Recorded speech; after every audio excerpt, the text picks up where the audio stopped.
Good morning, Dawn. How are you? Good morning. I'm fine, thank you.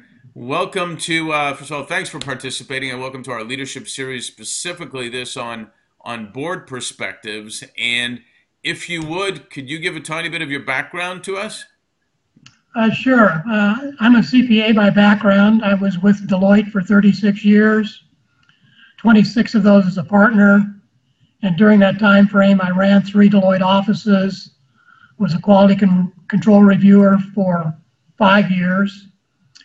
And then when I retired, the firm asked me to stay on a consulting basis, which I did for another 6 years, primarily involved with ethics, independence type questions for the region.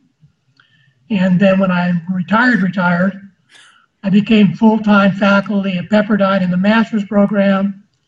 And then I consult with a CPA firm, medium-sized firm, 1 day a week, and I'm on the board of two public companies.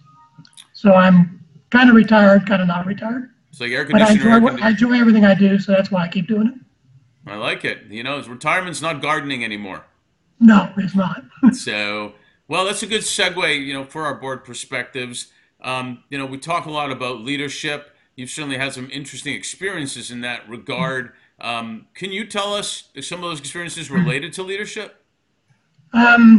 Sure. This is primarily related to my world in public accounting, but I think a lot of the leadership is kind of common across industry lines. So let me give some lessons learned. When I started the Deloitte office, we started with 3 people.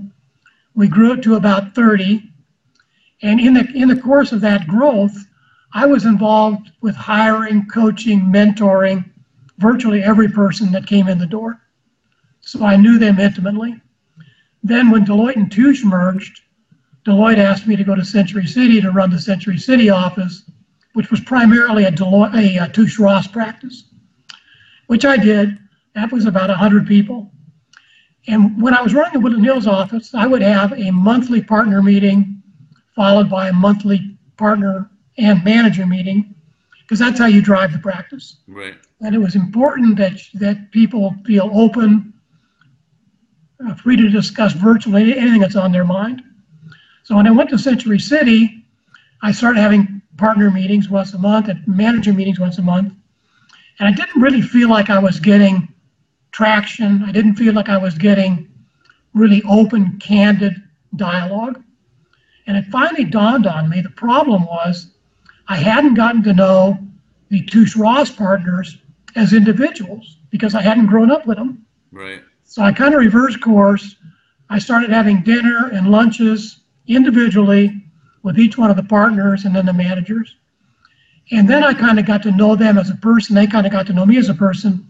The whole thing just smoothed out because they got to trust me. I got to trust them. Then when I had the partner manager meetings, it was the typical free-for-all that you would expect, open dialogue, good things happen. Fast forward another 15 years or so, when Arthur Andersen blew up, when Deloitte had 50 people in Las Vegas, Andersen had 50 people in Las Vegas. Over the course of a weekend, those two practices were put together, and I got a call at home on a Sunday night from the guy that runs the region asking me if I would go to Las Vegas and help smooth out the office because they hated each other. They've been fierce competitors for a long, long time. Right. So I said, sure, I'll do the best I can. So I had an advantage, although I was from the Deloitte side, I wasn't Deloitte Las Vegas. But learning the lesson from Century City, the first thing I did when I went up there was to start having dinner and lunch and getting to know the Arthur Andersen people, ask people, talk about their spouses, their kids, what they want to do, goals, that kind of thing. And I probably accelerated the getting the two practices together by half a year, simply because I learned from my Century City. One of my favorite stories is a Fortune 500 executive is asked by an interviewer, how'd you get to be a Fortune 500 executive? And the answer was, by making good decisions. So the interviewer said, how'd you learn to make good decisions? And the answer was, by making bad decisions. So it It's means learn true. from your mistakes. Absolutely. That's true. Well, The that's leadership as far as I'm concerned. It's really very much about people and Right. trust and working together. So if I would take that into a segue towards being on a board, I guess there's a lot of similarities, obviously, for an effective board then. There certainly are. The boards, actually, it's quite similar. At the board level, it's important that you ask the tough questions, which you would do in a partner manager meeting. Right. And you have to ask the why questions. Why are we doing this thing the way we're doing it? Is there a better way? But that needs to be collaborative. So the collaboration needs to be both between the board members and between the board and management. And it's kind of a fine line because as a board member, you have a fiduciary obligation to the shareholders, which is somewhat or can be somewhat at odds with management's objectives.